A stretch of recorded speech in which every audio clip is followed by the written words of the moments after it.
مطلب کی ہے، یعنی مضمون کی ہے۔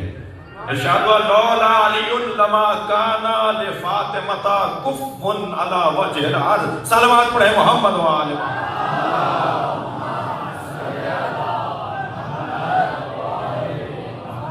اگر علی نہ ہوتے تو فاطمہ کا کوئی ہمسر نہ ہوتا، اگر علی نہ ہوتے تو فاطمہ کی کوئی برابر نہ ہوتا۔ اہل دقت تشریف فرما ہے اور ان کی دقت ہی میری حوصلہ افزائی ہے، ان سے کوئی اور اس سے زیادہ میری خواہش نہیں ہے۔ ان کا خوب غور سے سننا ہی میری حوصلہ افزائی ہے، ان کا خاموش بیٹھ کر ہی مجھے غور سے سننا ہی میری حوصلہ افزائی ہے۔ لولا علی لما کان لفاطمۃ کف علی وجہ الارض۔ اگر علی نہ ہوتے تو فاطمہ کا کوئی کف نہ ہوتا۔ حدیث یہ نہیں کہہ رہی کہ لولا فاطمہ لما کانت لعلی کف، اگر فاطمہ نہ ہوتی تو علی کا کوئی کف نہ ہوتا۔ توجہ، ابھی تو انہوں نے علی کو دیکھا تھا کہ شرک کی وادیوں کے قریب چلے گئے، بات تو علی کی ہو ہی نہیں رہی، بات تو عظمت فاطمہ کی ہو رہی ہے۔ اس حدیث میں صلوات پڑھ لیں ذرا محمد و آل محمد۔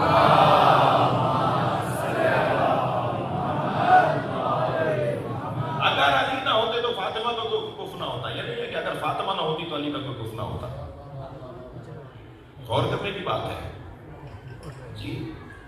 اور پھر بات آگے بڑھی، علی وجہ الارض، پوری زمین پر فاطمہ کے برابر کوئی نہ ہوتا اگر علی نہ ہوتے۔ آدم فمن دونہ، آدم اور آدم کے علاوہ۔ دقت کیا ضرورت آ رہی ہے اس بحث میں مبتلا ہونے کی کہ آدم علیہ السلام اگر سیدہ نسل آدم سے منتقل ہوتی ہوئی اسلاب شامخہ ارحام مطہرہ سے ہوتی ہوئی آئی ہے تو باپ اور بیٹے میں تو بیٹی میں شادی نہیں ہو سکتی۔ حضرت عیسیٰ کی طرح دفعتاً جو نازل ہوئی ہے ذات، اسے فاطمہ زہرا کہا جاتا ہے۔ ایک مثال اگر حضرت عیسیٰ کی نہ ہوتی نا تو شاید حلق سے اترنا مشکل ہو جاتا۔ صلوات پڑھ لیں ذرا محمد و آل محمد۔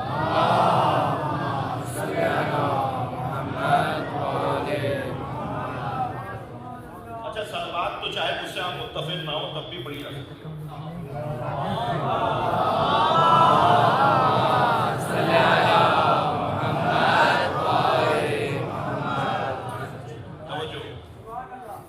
اسلاب شامخہ ارحام مطہرہ سے ہوتے ہوئی شخصیات جو آئی ہیں ان میں جناب زہرا استثنائی فضیلت رکھتی ہیں۔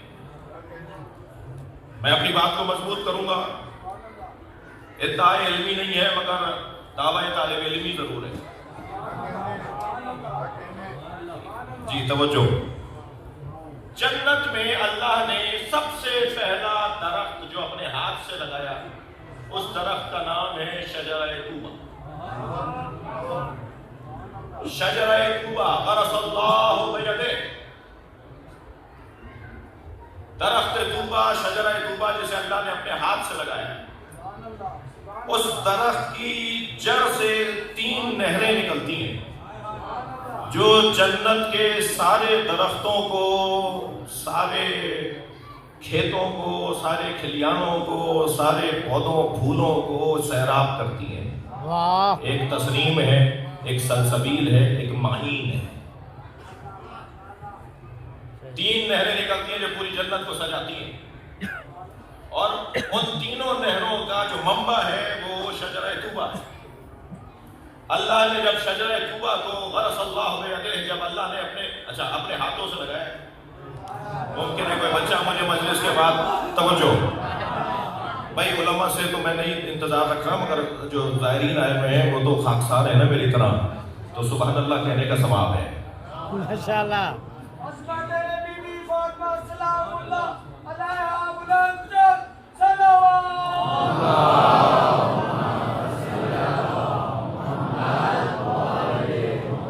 غرس اللہ بیدہ، تھوڑا میں ایسے، جب تک مجھے لطف نہیں آئے گا لطف منتقل نہیں ہوگا، جب تک میں ذائقہ نہیں لوں گا اس وقت تک ذائقہ آئے گا نہیں۔ یہ کوئی جا کر پوچھے اہل خرد سے کہ علمی مسئلوں کے حل ہو جانے پر ذائقہ کسے کہا جاتا ہے؟ جب شیخ بہائی کا کوئی علمی مسئلہ حل ہو جاتا تھا نا تو اپنے گھر کے صحن میں رقص نمائی فرماتے تھے اور رقص نمائی کرتے ہوئے کہتے تھے کہاں ہیں بادشاہوں کی اولادیں جو بڑی بڑی نعمتوں پر خوش ہوتے ہیں، کوئی ہم سے پوچھے کہ خوشی کسے کہا جاتا ہے؟ خوشی تو علمی مسئلوں کے حل ہونے پر ہے، اور ہم بالوا کے مسائل اور کنویں سے کتنے ڈول خالی کیے جائیں ان کے مسائل پر تو یقیناً غور کرتے ہیں اور کرنا چاہیے، یہ حوزہ ہے، مگر ان ساری باتوں کو اگر آپ علیحدہ رکھ دیں اور ایک سیدہ کا فضیلت کا باب سمجھ میں آ جائے تو کوئی مقایسہ نہیں ہے اس باب کے ساتھ ہزاروں شرعی، ہزاروں علمی اور معارف کے مسائل ہیں۔ میں جو کہہ رہا ہوں وہی کہہ رہا ہوں، کسی کی سوچ میرے میں اس کا ذمہ دار نہیں ہوں۔ توجہ اللہ نے اپنے ہاتھوں سے، اچھا تسلی دیجیے، آپ تھک تو نہیں رہے؟ اگر ایسا ہی ہے تو ایک سلوات ہدیہ کریں۔ اللہم صلی علی محمد۔ اب تو بھائی میں آ ہی گیا ہوں، اب تو مجلس تو پڑھنی ہے اور آپ کو بھی سننا ہی ہے اور بہت سے لوگوں کو تو جاننے کی بھی جگہ نہیں ہے، تو سن لیجئے، برداشت کیجئے۔ توجہ اللہ نے اللہم صلی علی محمد۔ اللہ نے اپنے ہاتھوں سے درخت لگائے ہیں، تو ہاتھ بلا تشبیہ، بلا اشارہ بات کر رہا ہوں، بلا تشبیہ، ہاتھ جس کے اندر 5 انگلیاں، ہتھیلی، جوڑنے کے لیے کلائی، ٹکانے کے لیے کونی، لٹکانے کے لیے بازو، جی، اور جوڑنے کے لیے باڈی، کھڑا کرنے کے لیے 2 پیر، ایک ہاتھ کیا مانا پورا بت تیار ہو گیا۔ اچھا قرآن میں اللہ نے اپنے ایک ہاتھ کی بات بھی کی ہے، ید اللہ فوق ایدیہم، اور اللہ نے تو 2 ہاتھوں کی بات بھی کی ہے۔ یا ابلیس ما منعک ان تسجد لما خلقت بیدی استکبرت ام کنت من العالین، اے ابلیس اسے سجدہ کرنے سے تجھے کس نے روکا تھا جسے میں نے اپنے دونوں ہاتھوں سے بنایا؟ ابھی مسلمان کو ایک ہاتھ سمجھ میں نہیں آ رہا تھا، یہاں تو اللہ 2 ہاتھوں کی بات کر رہا ہے۔ سبحان اللہ۔ یہ 2 ہاتھوں کا کیا مطلب ہے؟ اچھا پھر میرے تو 2 ہاتھ، آپ کے 2 ہاتھ، ایک الٹا ایک سیدھا، ایک دایاں ایک بایاں، تو اللہ کے جب 2 ہاتھ ہیں تو اس کا کیا مطلب ہے؟ یہ ساری بحث جو میں کر رہا ہوں بھائی آپ کی تسلی کے لیے کہہ رہا ہوں، تفسیر تسنیم میں آیت اللہ جماعتی عاملی نے اس آیت کی تفسیر میں یہ ساری بحث کی ہے جو اس وقت آپ کو میں سبق کے طور پہ سنا رہا ہوں۔ بسم اللہ یہ 2 ہاتھوں کا کیا مطلب ہے اللہ کے؟ میرا ایک سیدھا ہاتھ، ایک الٹا ہاتھ، اللہ کے 2 ہاتھ کیسے ہوں گے؟ میرے مولا امام موسیٰ کاظم علیہ السلام،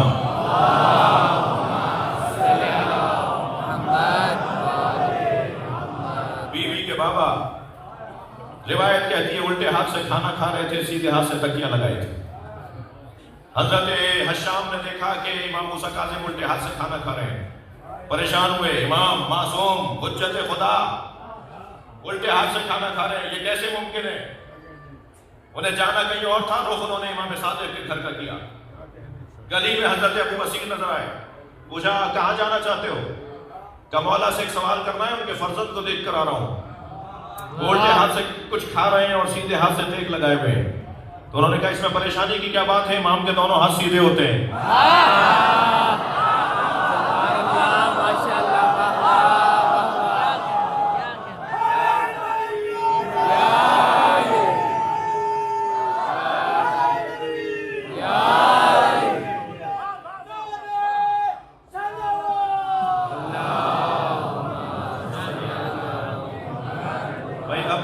مجلس ہو رہی ہے تو آپ جتنا اچھا سنیں گے میں شاید اتنا اچھا نہ صحیح مگر کچھ بہتر کر دوں گا۔ میرے مولا علی فرماتے ہیں اللہ کے 2 ہاتھوں کے بارے میں کلتا الیدین یمین، اللہ کے دونوں ہاتھ سیدھے ہوتے ہیں۔ اللہ نے کہا ہے نا میں نے دونوں ہاتھوں سے یعنی مکمل طاقت اور قدرت سے میں نے آدم کو بنایا ہے.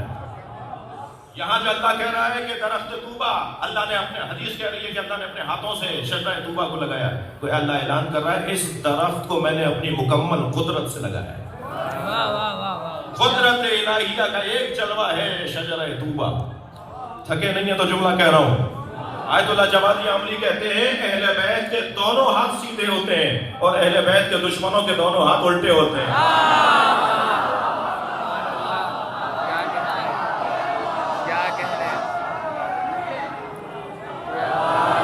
صلوات پڑھیں محمد و آل محمد.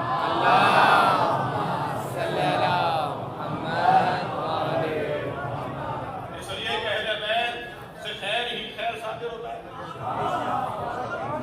دونوں ہاتھ سیدھے ہیں یعنی اہل بیت سے دونوں اہل بیت سے خیر ہے مطلق صادر ہوتا ہے اور اہل بیت کے دشمنوں کے دونوں ہاتھ الٹے ہیں ان سے کوئی خیر ہی دکھائی نہیں دیتا. توجہ کر لیا. اب اللہ نے جنت میں جس درخت کو اپنے ہاتھ سے لگایا ہے اس درخت کا پہلا پھل نور فاطمہ. صلوات پر عظمت زہرا. اللہم صلی علی محمد وآل محمد. سب سے پہلا پھل جو نکلا ہے اس درخت کا آواز دی قدرت نے اے جبریل اس درخت طوبہ کے پھل کو لے جاؤ اور میرے مصطفیٰ کو دے دو اور میرے مصطفیٰ سے کہو کہ اسے تناول کریں تاکہ نور سیدہ منتقل ہو. جبریل وہ درخت وہ پھل لے کر سرکار کی خدمت میں حاضر ہوئے اور سرکار کو وہ پھل دیا. سرکار نے اسے تناول فرمایا اور نور سیدہ وجود فاطمہ نبی کے وجود میں منتقل ہوا. یہ نزول دفعی دفعتاً نازل ہوا. اور پھر ایک بی بی کہتی ہے کہ میں نے دیکھا کہ نبی اپنی بیٹی سیدہ کو سونگھتے تھے. روایت کتب اہل سنت میں. تو میں نے پوچھا یا رسول اللہ لوگ تو اپنے بچوں کا بوسہ دیتے ہیں آپ فاطمہ کو سونگھتے ہیں؟ فرمایا میں جب شجرہ طوبہ کے پھل کا مشتاق ہوتا ہوں تو میں فاطمہ کو سونگھتا ہوں. مجھے فاطمہ کے وجود سے جنت کے پھل کی خوشبو آتی ہے. تھکے نہیں ہے تو جملہ کہہ رہا ہوں. دنیا کی جنت کیا ہے؟ مصطفیٰ کی جنت کو فاطمہ کا. جب چاہتا ہوں میں جنت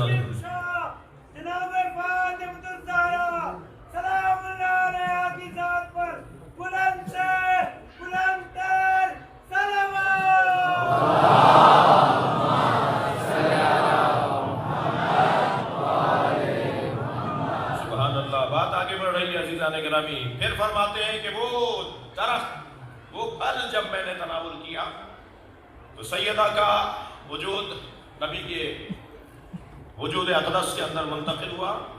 تو بی بی کو نبی مکرم یاد کرتے ہوئے فرماتے ہیں فاطمہ تو روحی التی بین جنبیہ. فاطمہ وہ روح ہے جو میرے دو پہلوؤں کے درمیان میں. آیت اللہ پھر میں نام لوں گا جس سے میں نے استفادہ کیا ہے. حضرت آیت اللہ جوادی عملی فرماتے ہیں کہ یہ دو پسلیوں کے بیچ کا ترجمہ یہ میرے الفاظ ہیں. یہ دو پسلیوں کے بیچ کا ترجمہ یہ میرے الفاظ ہیں. مفہوم ان کا ہے. یہ ترجمہ اچھا نہیں ہے. دو پسلیوں کے بیچ میں جو میری روح ہے وہ فاطمہ ہے. فرماتے ہیں نہیں یہ پہلو پسلیاں مادی ہیں یا ناسوتی ہیں.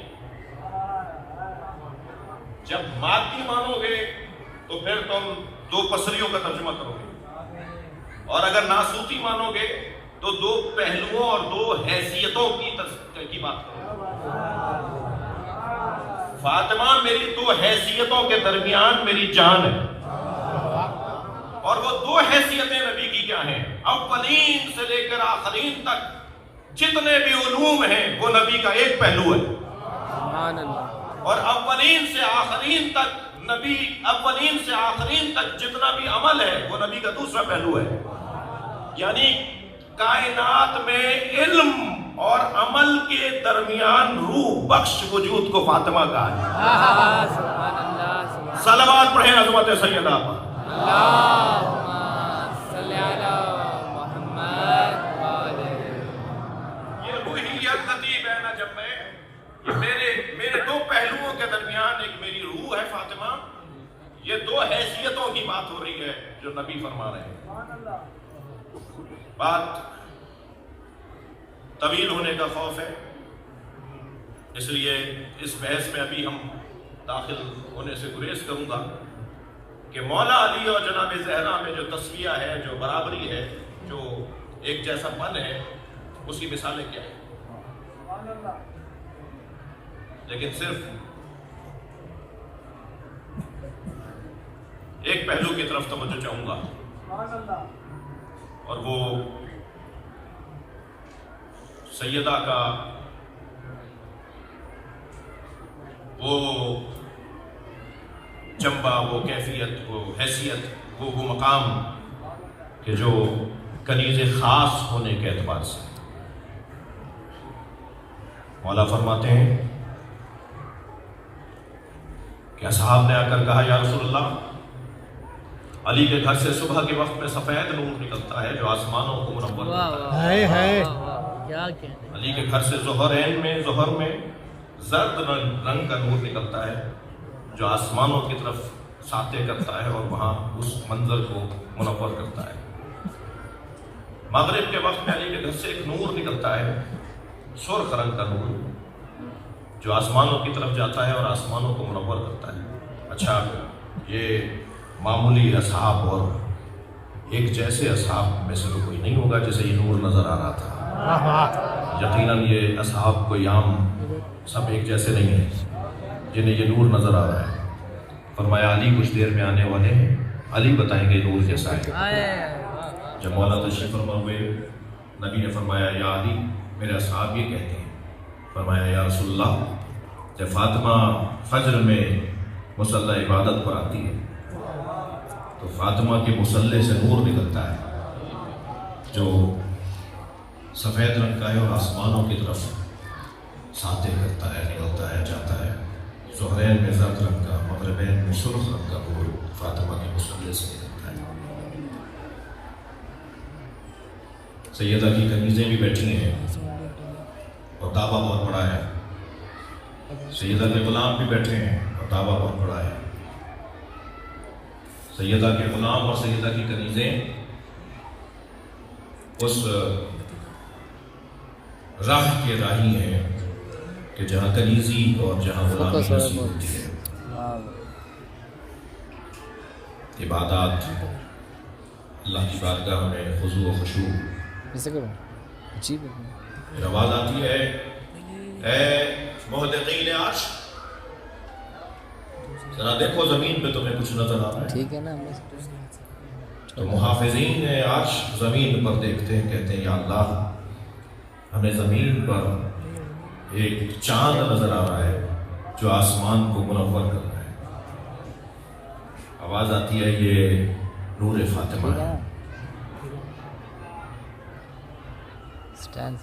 میرے مولا سجاد فرماتے ہیں ہم اہل بیت کے لیے وہ دن بڑی مصیبت کا دن ہوتا ہے جس دن ہم اللہ کی بارگاہ میں کھڑے نہ ہو پائیں، بیٹھ کے نماز پڑھیں۔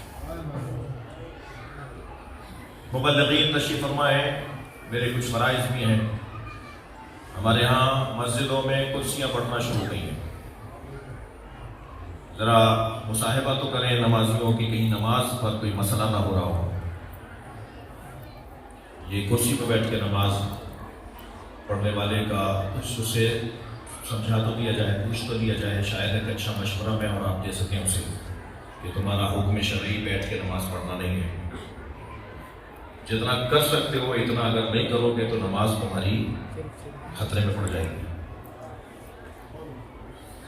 جس بیوی کے دسترخوان پر ہم آج بیٹھے ہیں، میرے مولا سجاد فرماتے ہیں کہ میرے جگ علی نے 3 دن بیٹھ کے نماز پڑھی،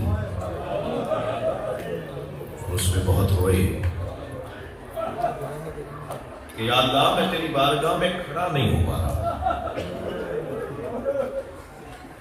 میری جدہ زہرا نے 75 دن 95 دن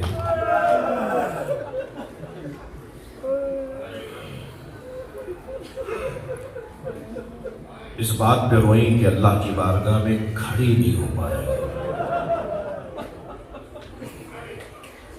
میرے ایک بزرگ فرما رہے تھے کہ آیت اللہ ستودہ ولی بھائی کو یاد ہوں گے، وہ بیان کر رہے تھے کہ جناب زہرا مولا کائنات کے آنے پر مصلی کو چھوڑ دیتی تھی. تو اس کی علت جب پوچھی گئی تو فرمایا اس لیے مصلی چھوڑ دیتی تھی کہ سیدہ سے قنوت کے لیے ہاتھ اٹھتا نہیں تھا.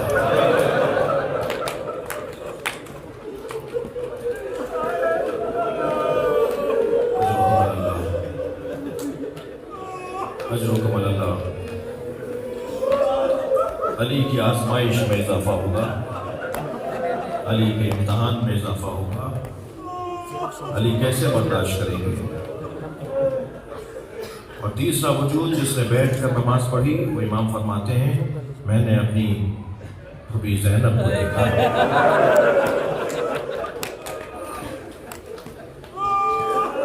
جو زندان شام میں اجرکم اللہ تھکے نہیں، تکلف نہ کریں، آوازوں کو آزاد کریں. آواز پہنچنی چاہیے قبر جناب معصوم محبوب تک.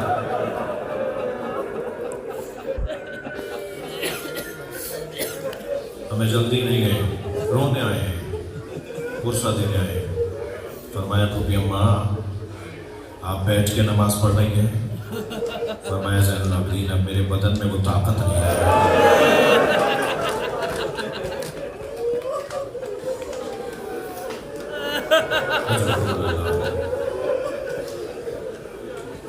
حضرتاروں کبھی غور کیا کہ 18 سال اور اہل سنت کے مطابق 28 سال. اہل سنت کہتے ہیں کہ بعثت سے 5 سال پہلے بی بی کی آمد ہوئی ہے. ہمارے بزرگ لکھتے ہیں کہ بعثت کے 5 سال کے بعد سیدہ کی آمد ہوئی ہے. تو ہمارے بزرگوں کے مطابق 18 سال کی ہے سیدہ شہادت کے وقت. آپ کے گھروں میں بچیاں ہیں نا؟ ہمارے ہاں تو 18 سال کی بچیوں کی شادی کی تیاری ہو رہی ہے. انتہائی بانشاد ہماری بیٹیاں ہوتی ہیں جن کی عمر 18 سال اور آپ 28 سال بھی مان لیں. تو کیا جس کی عمر 18 یا 28 سال ہو وہ عصا کا سہارا لیتی ہے؟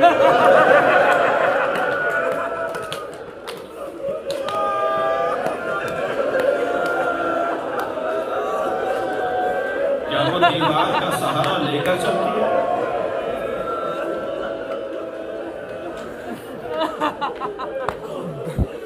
اجرکم اللہ. نبی مکرم کا ایک فرمان ہے اذا جاء کریم قوم فاکرموہ. اگر کسی قوم کا بڑا آئے تو اس کا اکرام کرو. جب حاتم طائی کی بیٹی کو اسیر بنا کر لائے تو نبی نے اپنی ابا اتار دی. فرمایا اس کی ہاتھوں کی رسی چھوڑو اور مسلم اور ابا بچھا کے کہا اسے اس پہ بٹھاؤ. یہ ایک قوم کے کریم کی بیٹی ہے. جب حضرت مہربانوں حضرت شہربانوں بہنیں آئیں، ایران فتح ہوا تو مولا علی نے فرمایا یہ کریم باپ کی بیٹیاں ہیں، لہٰذا ان کے ہاتھوں کی رسیوں کو کھول دیا جائے اور انہیں عام اسیروں کی طرح نہ رکھا جائے، بلکہ انہیں اختیار دے دیا جائے کہ یہ جس سے چاہیں عقد کر لیں. تو جب جناب شہربانوں سے پوچھا گیا، شاہ زمان بی بی کا نام تھا جو مولا علی نے تبدیل کیا. شاہ زنان سیدۃ النساء عربی میں بولیں گے. مولا نے نام تبدیل کیا، شاہ زنان کو شہربانو نام دیا. فرمایا اس مجمع میں کسی جوان سے اگر عقد کرنا چاہتی ہو تو عقد کر لو. تو جناب شہربانوں نے ایسے دیکھنا شروع کیا جیسے کسی کو پہلے سے جانتی ہے، اور مجمع میں سے عقب میں کھڑے ہوئے امام حسین کی طرف اشارہ کیا کہ مجھے اس جوان سے شادی کرنی ہے۔ امام زین العابدین کی مادر گرامی کو سلام کر رہے ہیں۔ اذا جاء کریم قوم، اگر کوئی کسی قوم کا کوئی کریم آئے تو اس کا اکرام کرو۔ عزیزو غور کیا، سیدہ کے آنے پہ نبی کھڑے کیوں ہوتے تھے؟ سیدہ کے آنے پہ نبی اس لیے بھی کھڑے ہوتے تھے کہ انہیں کم سے کم ذہن میں رہ جائے۔ اچھا ایک دفعہ نہیں، کل لمحہ، ایک دفعہ کا واقعہ نہیں ہے، ہمیشہ جب سیدہ آتی تھی قاما الیہا، قاما لہا نہیں، کھڑے ہو جاتے تھے ان کے لیے نہیں، قاما الیہا، کھڑے ہوتے تھے اور اس طرف بڑھتے تھے جہاں سے سیدہ آ رہی ہے۔ وقبلا یدیہا، اور ہاتھوں کا بوسہ دیتے تھے۔ میں کہوں گا ذرا تصورات میرے ساتھ رکھیے گا، کھڑے ہوتے تھے نہیں، کھڑے ہو کر استقبال کرتے تھے، ہاتھوں کا بوسہ دیتے تھے۔ وَأَجْلَسَهَا فِي مَجْلِسِهِ، علامہ نقد صاحب سے خود سنا ہے میں نے ولی بھائی یہ جملہ، نقد صاحب کہتے ہیں کہ حدیث رک جاتی ہے کہ اپنی جگہ بٹھا دیتے تھے، پھر حدیث نہیں بولتی، خود کھڑے رہتے تھے۔ سیدہ کو اپنی جگہ بٹھا کر اس کے آگے حدیث نہیں ہے۔ کلپ موجود ہے نقد صاحب کا، جا کے میرے دوست دیکھ لیں۔ پھر خود حدیث نہیں کہہ رہی کہ خود کھڑے رہتے تھے یا بیٹھتے تھے۔ اتنی تعظیم کیوں ہو رہی ہے؟ اچھا علی مولا کے لیے بار بار کیوں فرمایا جا رہا ہے حربوں کا حربی، تم سے لڑائی مجھ سے لڑائی، سلموں کا سلمی، تم سے دوستی مجھ سے دوستی؟ کیا کوئی لڑائی ہونی تھی؟ بی بی کے لیے کیوں کہا جا رہا ہے جس سے فاطمہ ناراض اس سے میں ناراض، جس سے میں ناراض اس سے اللہ ناراض؟ کیا کچھ ناراضگی ہونی تھی؟ کھڑے ہو جاتے تھے تاکہ امت دیکھ لے اس کے آنے پہ کھڑا ہونا ہے۔ مجھے نہیں معلوم میری بات پہنچی یا نہیں پہنچی۔ جب یہ کبھی آئے، اچھا میرے پاس تو جب آئے گی میں کھڑا ہو جاؤں گا، تمہارے پاس تو ایک ہی دفعہ آئے گی۔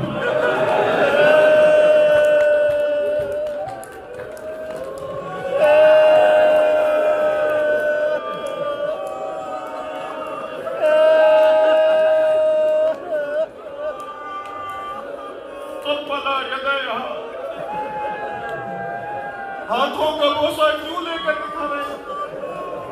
اس ہاتھ پر تعزیہ نہ لگے گا۔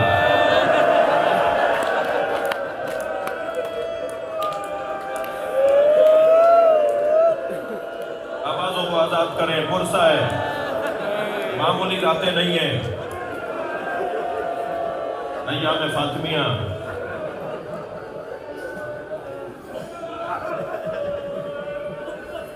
جب امام صادق کے سامنے بی بی کا نام لیا گیا، بی بی مولا کھڑے ہو گئے۔ میں اپنے استاد آیت اللہ باقر فخار کی خدمت میں اصفہان گیا پچھلے سال، پچھلی دفعہ کے سفر میں۔ بزرگی کی وجہ سے وہ ٹیک لگائے ہوئے تھے، پیر میں تکلیف کی وجہ سے پیر سیدھا کیا، ہم سے پوچھ گیا کہ میں پیر سیدھا کر لوں، لیکن بی بی کا جب نام آیا تو تکیہ ہٹایا، پیر سمیٹا، گردن جھکائی۔ یہ عرفا کا دستور ہے، یہ اہل دل کا طریقہ ہے۔ اور پھر گردن جھکا کر آنکھیں بند کر کے فاطمہ بولا۔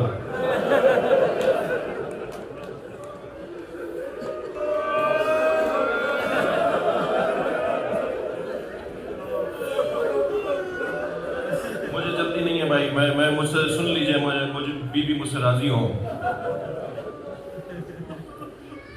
بی بی راضی ہو۔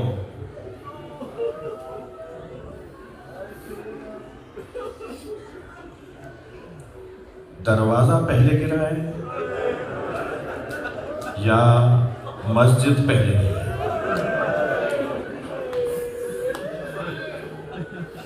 دروازہ پہلے گرا ہے، پہلو